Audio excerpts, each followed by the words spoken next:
우리가 지난주에는 어린이날로서 부모가 어린이들에게 어떻게 해야 할 것인가, 그 가장 중요한 덕목은 어린아이를 예수님께 데리고 나아오는 것이다 라고 지난주에 말씀을 봤습니다. 주님께서 품에 안으시고 안수하시고 기도하시는 그것보다 자녀에게 더 귀한 것이 없다.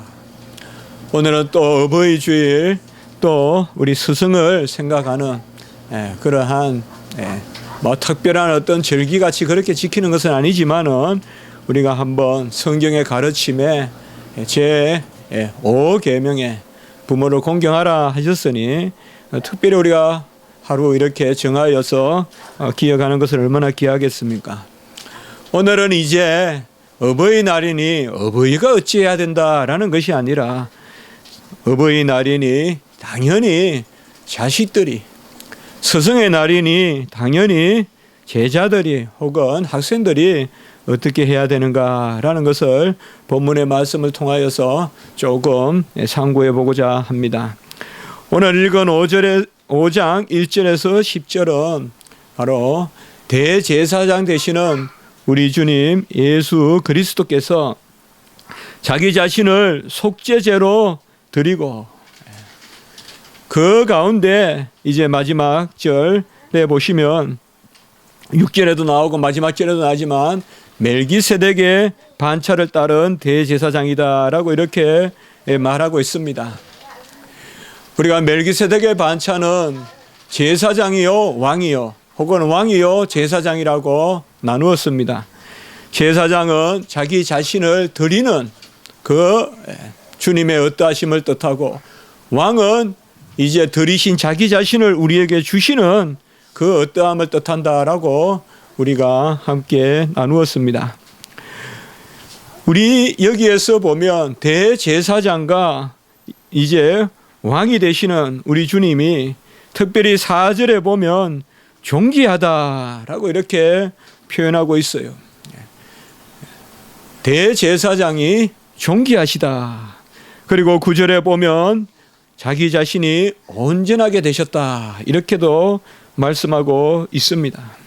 어찌 대제사장이 존귀하고 온전한지, 그것은 바로 자기 자신을 드리는 것이요, 희생제물로 향기로운 제물로 드리는 것인데 어찌 거기에 존귀한 건지.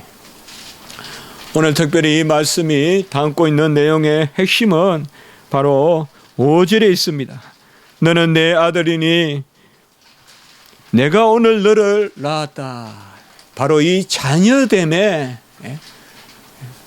우리 예수님으로 말하면 성자 되심에 오늘 말씀의 핵심이 있습니다.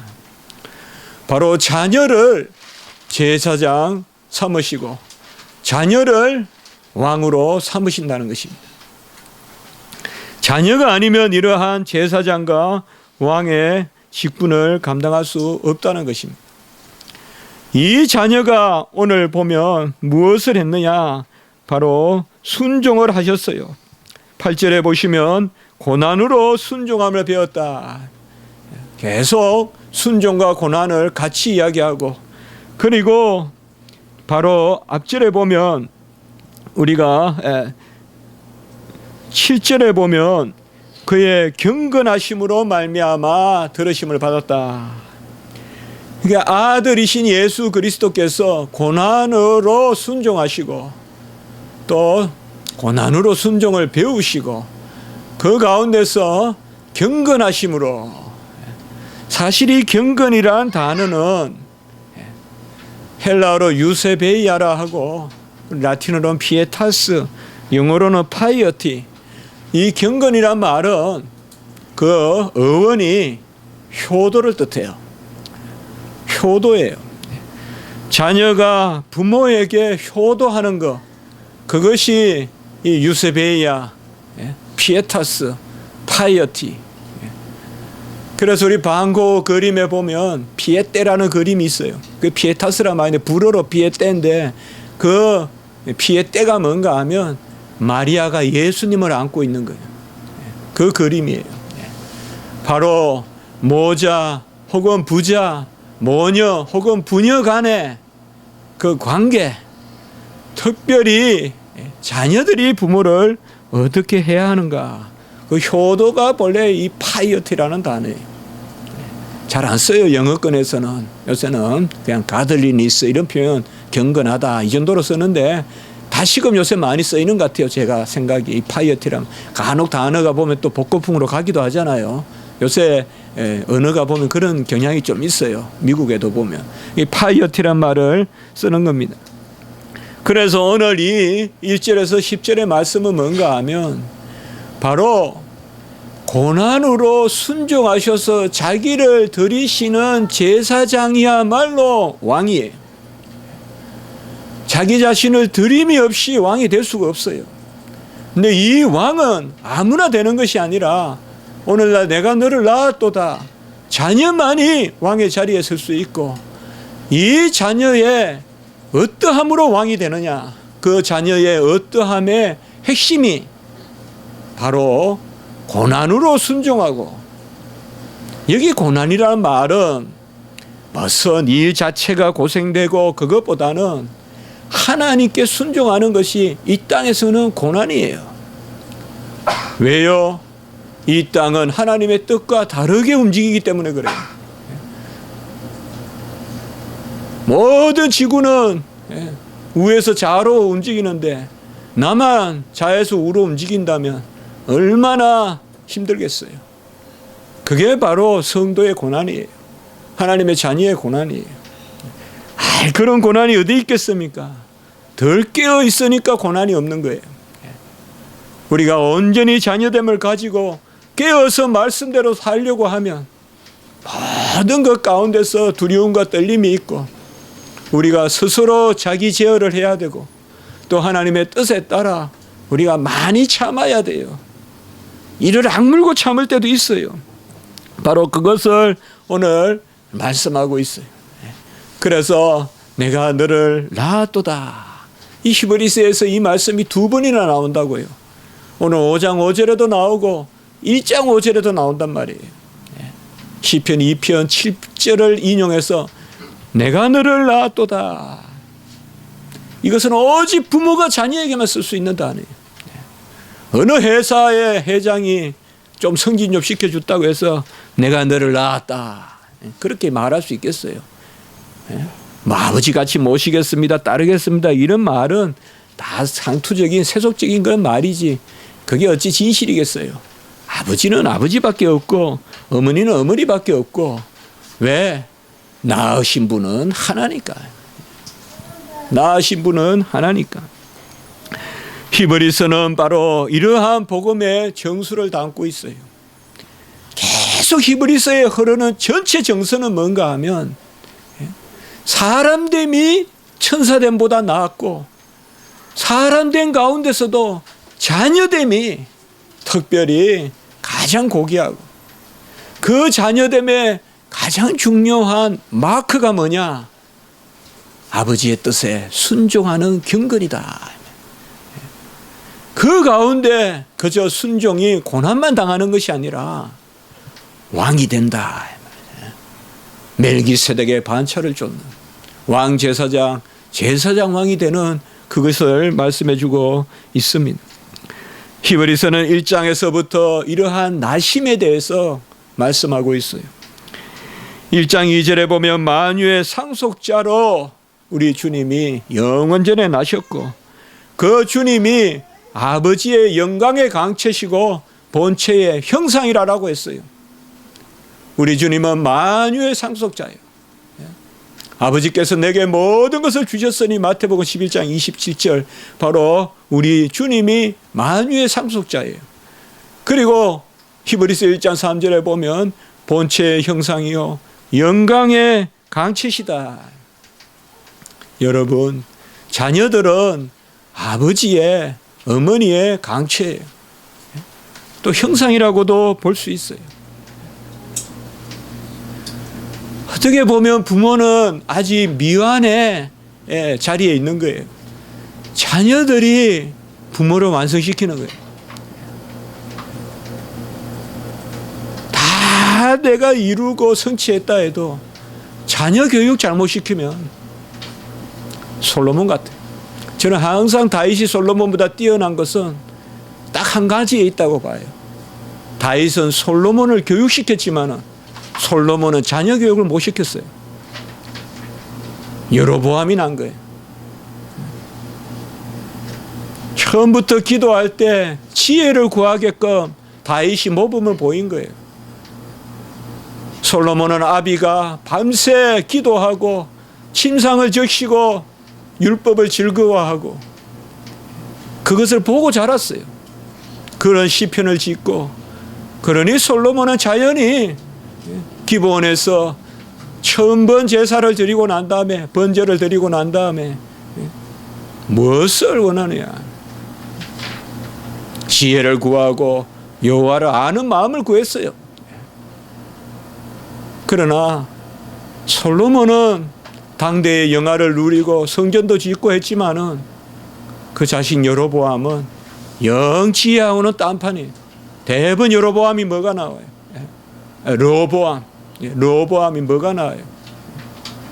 정갈과 같이 채찍으로 다스리고, 얼마 지혜 없는 일이에요. 국민을 그래 다스리는 건 최하수거든요. 얼마나 지혜가 없어요. 아비는 지혜로 다스렸는데, 지혜로 다스렸잖아요. 아무도 원망하지 못하게끔 심판했잖아요. 재판했잖아요. 누구도 원망하지 못하게끔 지혜로 다스렸는데, 르호보암은 바로 그러한 잔인함으로. 우리 주님은 영원전에 나셨어요. 하나님이 우리에게 주신 가장 귀한 단어는 바로 이 나심이고 자녀됨이고, 또 우리에게 주신 가장 귀한 하나님을 향한 호칭은 아버지예요. 우리는 하나님을 아버지라 부릅니다. 그분이 바로 마지막 때 이 땅에 아들로 오셨다고 히브리서 1장 2절은 말씀하고 있어요. 이 모든 날 마지막에 아들을 통하여 우리에게 말씀하셨으니. 이 히브리서는 나심에 대해서, 창조가 아니라 지으심이 아니라 나심에 대해서 혹은 낳으심에 대해서 강조하고 있습니다. 아까도 말씀드렸듯이 히브리서 1장 5절과 5장 5절 오늘 본문 가운데 정중앙에 있는, 너는 내 아들이라 오늘 내가 너를 낳았다. 사실상 이 말씀만 붙들면 우리가 무엇이 부족하고 무엇이 우리가 절망스럽겠습니까? 하나님이 이 말씀을 하신다면 너는 내 아들이라 오늘날 내가 너를 낳았다. 주님께서는 이 땅에 아버지의 뜻을 이루기 위하여 오셨습니다. 아버지의 뜻은 아들을 통하여서 인류를 구원하시는 것입니다. 그리하여 아들을 영화롭게 하시는 거예요. 아들을 업신여겨서가 아니에요. 어찌 아브라함이 이삭을 바칠 때 이삭을 업신여겨서 바치고, 이삭이 그냥 바칠만 하고 없어도 되니까 바쳤겠어요. 이삭을 영화롭게 하려고 바친 것이죠. 바로 주님께서도 이 땅에 오셔서 모든 사람을 위하여 죽음을 맛보고, 히브리서 2장 9절, 그리고 죽음의 종로로 타는 우리를 놓아주시고, 히브리서 2장 14절 15절, 그리하여 우리와 형제가 되시려고 히브리서 2장 11절 이 땅에 오신 것입니다. 천사는 이러한 나음과 천사는 나지도 않았고 낳지도 못해요. 천사는 언약의 당사자가 될 수 없고, 하나님은 천사와 언약을 맺은 적이 없어요. 언약을 맺었다는 게 이게 정말 귀한 일이에요. 하나님이 약속의 상대자를 삼으셨다는 거예요. 천사는 언약의 상대자로 삼지 않았어요. 그리고 천사는 후손도 없고 번성도 없어요. 오직 낳았다, 이것은 우리에게만 쓰시고, 언약을 맺을 때마다 주님께서는 땅을 주시고, 땅을 왜 주세요? 후손을 충만하게 채우시려고 땅을 예비하시고, 땅과 후손과, 그리고 땅 가운데 후손이 그냥 살 수 없으니까 복을 주시죠. 그래서 아브라함에게 이 세 가지를 약속하셨죠. 땅과 후손과 복. 창세기 12장 1절에서 3절. 오직 이러한 복은 낳으신 자에게만 주신다 이 말이야. 오늘날 내가 너를 낳았도다. 간혹 육체가 힘들면 우리가 천사를 흠모할 수도 있어요. 천사는 육체가 없기 때문에. 그러나 천사는 육체가 없기 때문에 낳으신 적이 없어요. 그렇게 보면 우리는 우리의 육체의 질고조차도, 고난조차도, 질병조차도 크게는 감사함으로 받아야 될 조건이 돼요. 우리 부모가 나를 좀 뒤떨어지게 낳았다고 해서 내가 온전치 못하고 성하지 못하다고 했어. 다른 사람은 잘 달리는데 나는 좀 못 달린다고 했어. 그래도 우리 부모를 탓하면 안 돼요. 낳아주셨잖아요.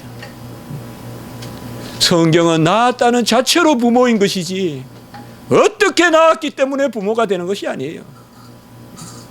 좋게 낳았기 때문에 부모고 잘못 낳았기 때문에 부모가 아닌 거 아니에요.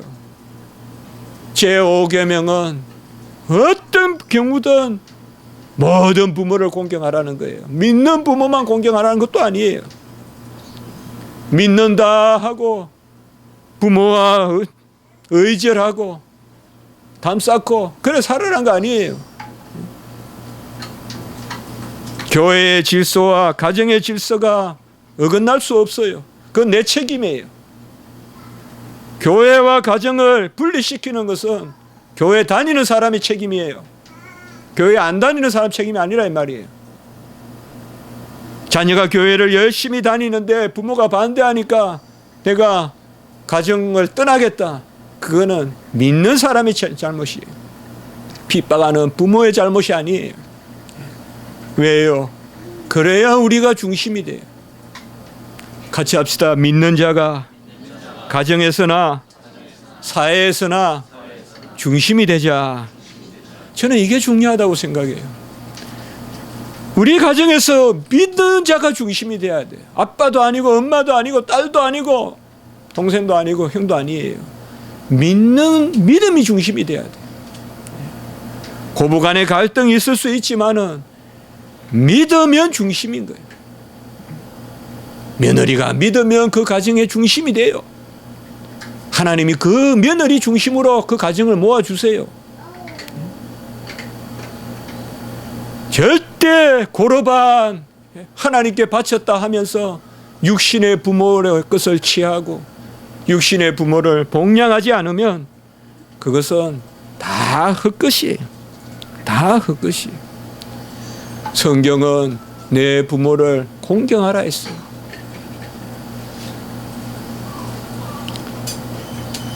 저는 요새 서울대 병원이나 이런 데 가보면 참 저 늙어서 호흡도 힘든 부모라도 있으면 좋겠다.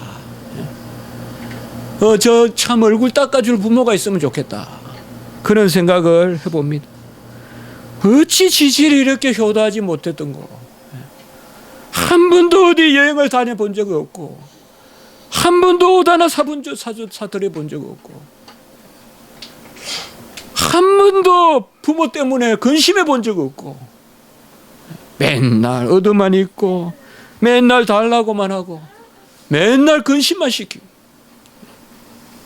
부모 걱정거리만 되는. 이제 조금 자식을 키워보니까 알만하니까 부모는 그냥 멀리 가고 계시고 물론 좋은 곳에 가 계시다고 믿지만은 그러한 외환이 우리에게 있는 것입니다. 주님은 이 땅에 오셔서 구원의 역사를 이룰 때 바로 히브리서 2장 10절에 보면 구원의 창시자가 되고 히브리서 5장 8절 9절 오늘 말씀에 보면 구원의 근원이 되시는데 어찌하여 구원의 창시자가 되고 구원의 근원이 되셨느냐? 아버지께 순종함으로, 아버지께 순종함으로 구원의 근원이 되셨어요. 달리 말하면 구원의 역사는 효의 역사라 이 말이에요. 효도의 역사란 말이에요.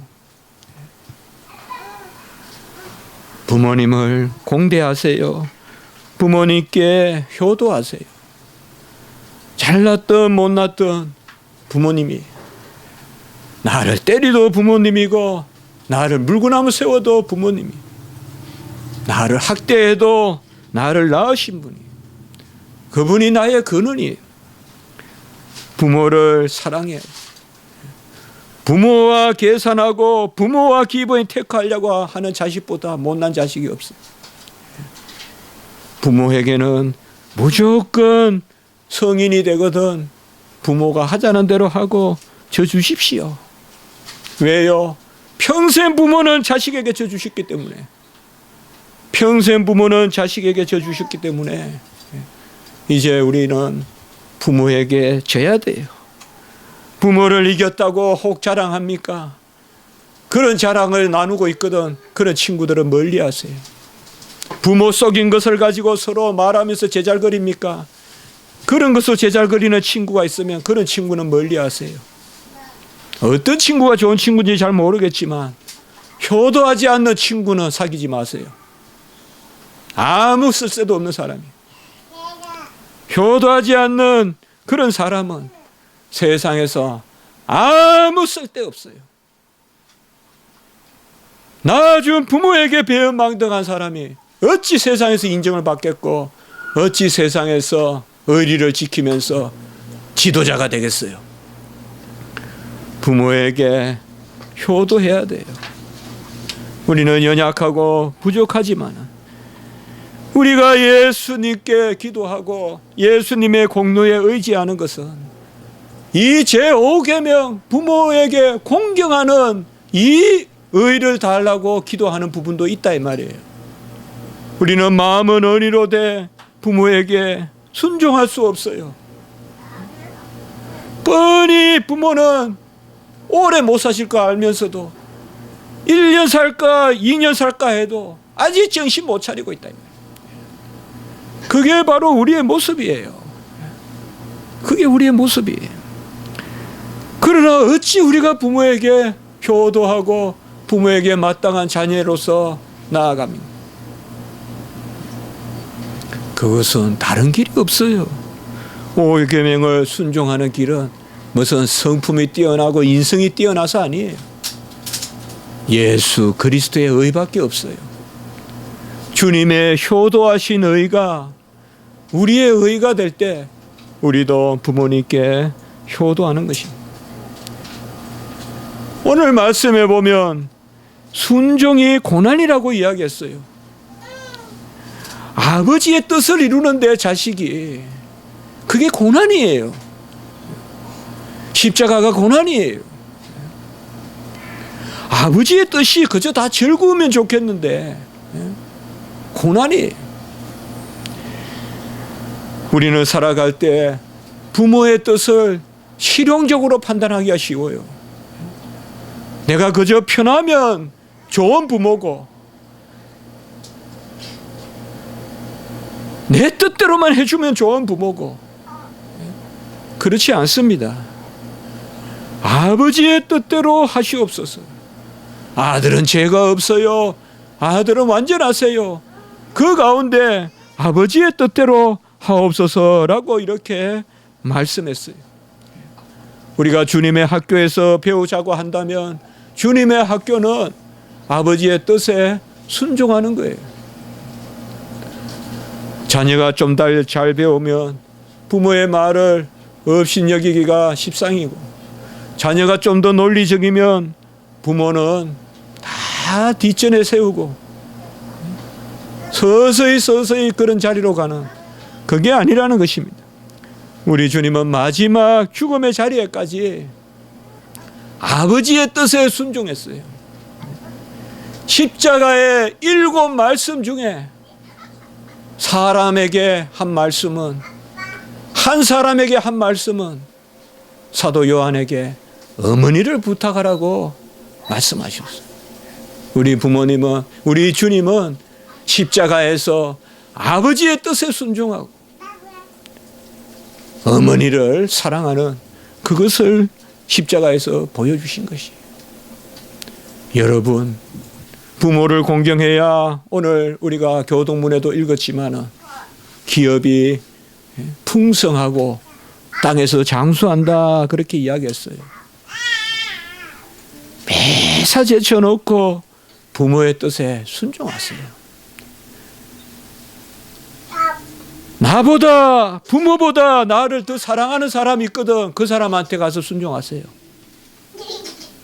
부모보다 나를 더 걱정하는 사람이 있거든. 그 사람한테 가서 순종하세요. 부모보다 나를 더 이해하는 친구가 있거든. 그 친구하고 가서 입을 맞추세요. 그러나 그런 친구도 그런 상사도 이 세상에는 없습니다.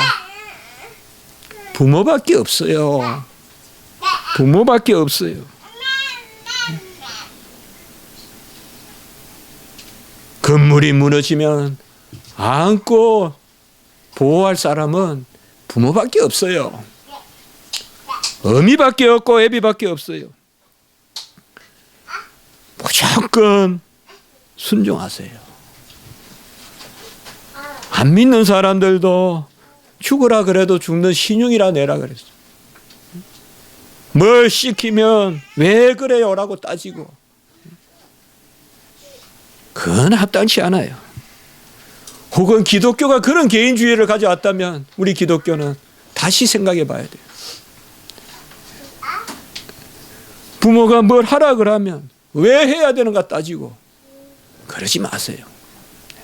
부모가 죽으라면 죽는 신용이라도 하고 완곡하게 부모에게 자기 입장을 말씀하는 건 좋지만 기본적으로 부모의 뜻은 나와 다르다 생각하고 기본적으로 부모는 나보다 모른다. 그것이 아닌 것입니다. 오늘 말씀에 보면 우리 주님도 고난을 겪으심으로 언제나 순종을 배우셨다라고 이렇게 말씀하셨어요. 그리고 아까 말씀에 존귀하게 되셨다고 했어요. 부모에게 변론하고 따져서 존귀한 사람 없어요. 부모에게 효도하는 사람이 세상에 가서 시시비비를 잘 가리는 사람이에요. 부모에게 따지는 사람은 세상에 가면 부하내동하고 자기 말도 못하는 사람들이에요. 부모에게는 다 맞습니다. 맞습니다. 지당하십니다. 지당하십니다. 다 맞습니다. 맞다 하세요. 그리고 뒤에 와서 좀 생각을 해보더라도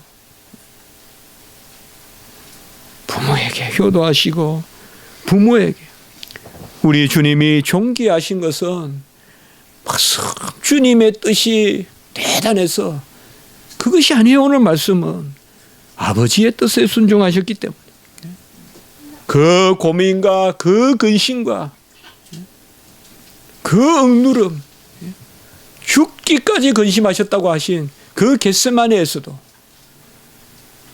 아버지의 원대로 하시옵소서, 아버지의 원대로 하시옵소서 그러한 순종을 배웠다고 했습니다.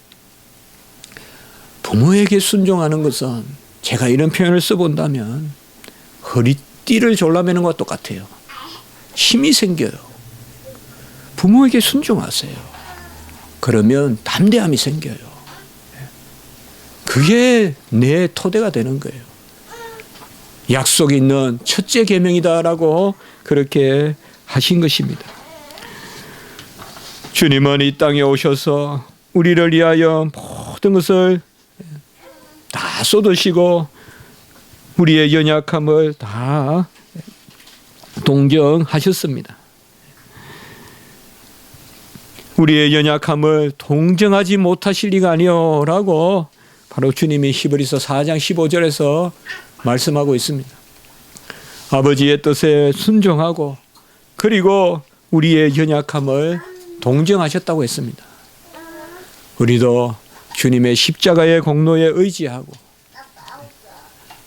오늘 한 날만 이렇게 새길 것이 아니라 부모를 공경하면 참 좋겠습니다.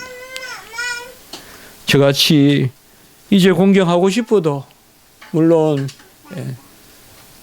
또 장인 계시지만은 우리 본가 우리 생부모님 다 돌아가셨기 때문에 항상 그러한 마음에 그런 게 있어요. 여러분 효도하십시오. 내가 하나 먹는 것보다 부모에게 하나 사드리는 게 얼마나 기쁘겠어요. 내가 오렌지를 하나 먹는 게 얼굴이 밝아지겠어요. 부모님께 오렌지를 하나 사드리는 게 얼굴이 밝아지겠어요. 부모에게 잘 효도하세요. 부모에게 효도하세요. 뭐 우리가 조선시대 이런 것을 들먹일 필요는 없겠지만은 그래도 명제상은 다 효자들이 명제상을 하는 거지 부모의 그거 없어요. 아주 간신들은 부모를 그냥 홀대하고 그런 건 제가 읽어봤어요. 실록에서. 그러나 명제상들은 다 부모의 공경이에요. 그것을 우리가 생각해 볼 필요가 있습니다. 이삭은 아버지께 참 순종했어요. 이삭은 자기가 죽는 것을 알고 또 제물을 드린다는 뜻이 뭔지도 알았어요. 그러면서도 거부하지 않고 보리아 산에 가서 그 단위에 누웠어요. 이 순종을 보았기 때문에 이삭은 하나님이 가는 곳마다 동행했어요. 이삭을 복되게 하신 것입니다. 에색, 신나, 로봇, 브엘세바 가는 곳마다 우물이 나게 하셨어요. 파놓으면 저기 와서 가져가도 또 다른 곳에 가면 파고 또 다른 곳에 가면 파고 이삭은 적과 다투지 않았습니다. 온유한 가운데서 그러한 복을 누렸습니다.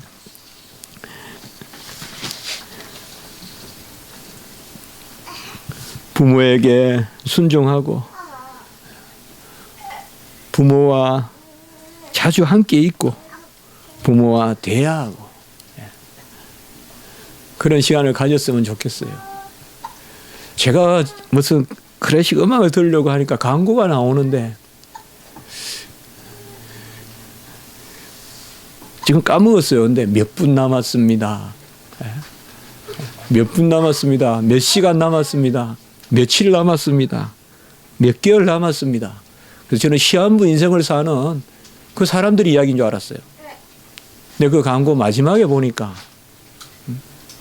통계를 내보니까 부모와 대화할 시간이 그만큼 남았다는데 그 주인공이 20대예요. 20대가 부모하고 대화하는 시간이 2주 남았다는 거예요. 통계 내보니까. 평생 부모와 2주 대화한다는 거예요. 2주 시간으로.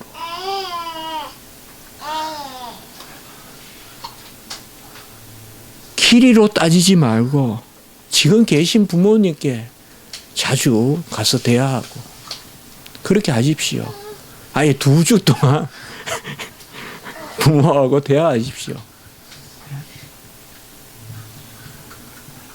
참 부모는 자식들과 대화하기를 원해요. 하늘에 계신 아버지는 기도 받기를 원하시잖아요. 우리 자녀들은 좀 부모가 묵뚝뚝하다 하지 말고 부모는 좀 고생을 많이 했어요. 대체로. 그래서 말하기보다 움직이는 데 바빠서 말을 별로 못 배웠어요. 그럼 자녀들은 이제 덜 고생하니까 말도 잘하니까 좀 부모한테 말도 걸고 자꾸 대화도 하고 얼마나 우리가 대화할 시간이 남아 있겠어요. 부모와. 저도 사실 유학 가기 전에 어머니 돌아가신 그 모습이 제 마지막 모습인데요. 제가 어머니를 기억하기.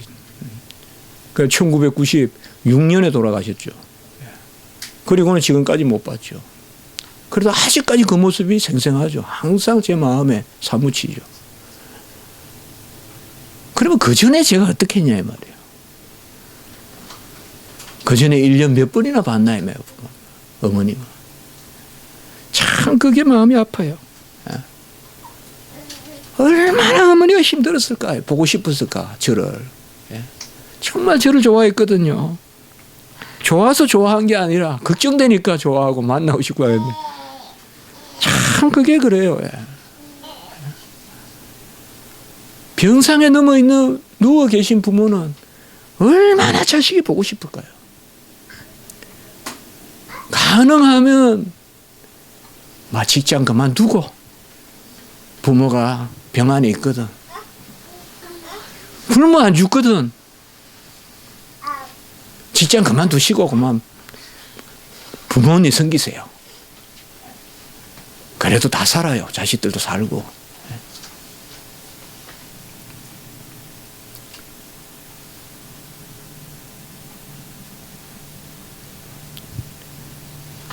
부모가 몸이 아프니까 회사 이사인가 하던 분이 회사 그만두고 시골로 내려갔어요.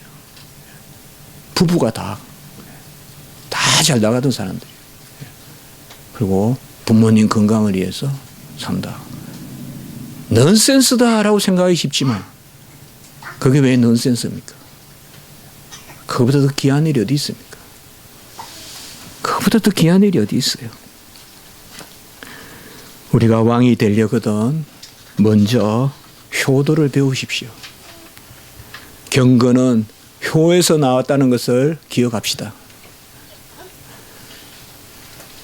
육신의 부모를 공경하지 않고 사랑하지 않고 어찌 보이지 아니하는 하나님을 사랑하겠습니까? 그건 거짓말입니다.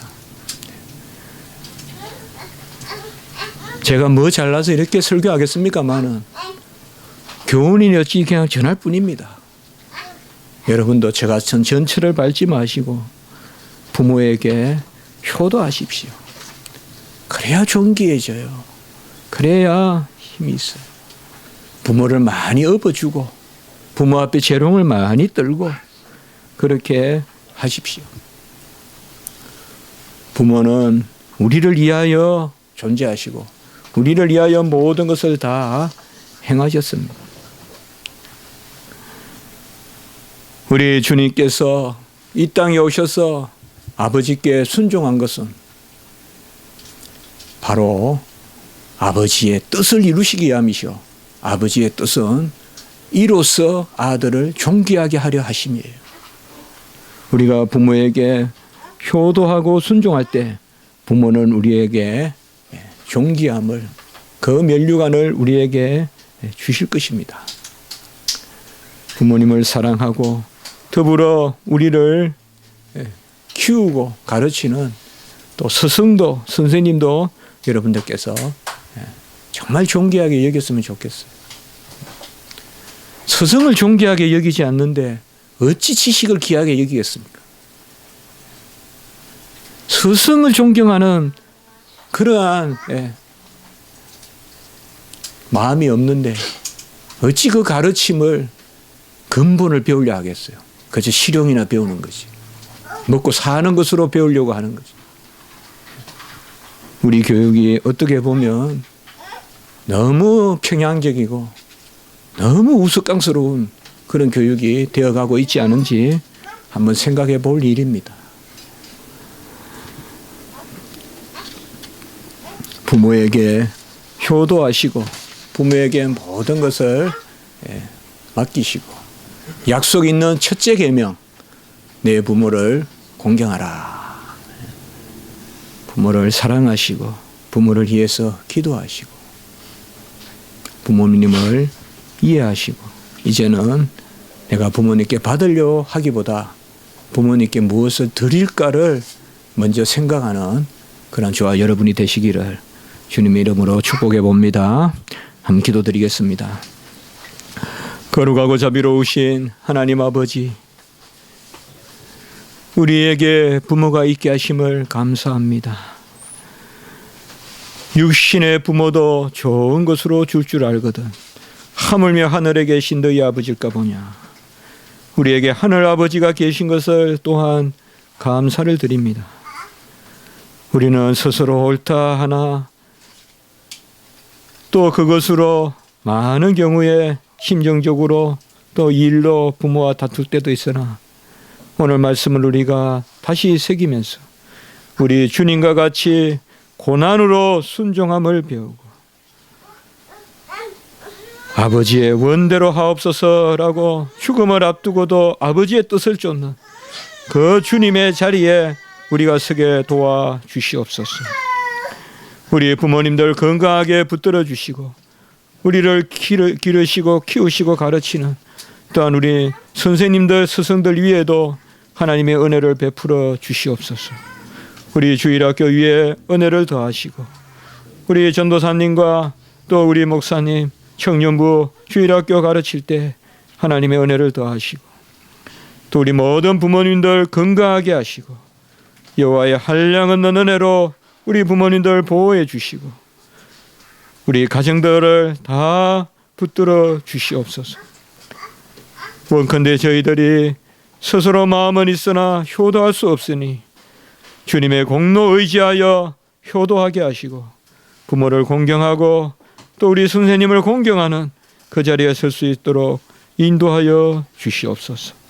더불어 우리 자녀들도 사랑하여 주시고 우리 자녀들 불쌍히 여겨 주시옵소서. 한 영혼 한 영혼을 주님께서 귀하게 붙들어 세워 주시옵소서. 감사하옵고 구주 예수 그리스도 이름으로 기도드리옵나이다. 아멘.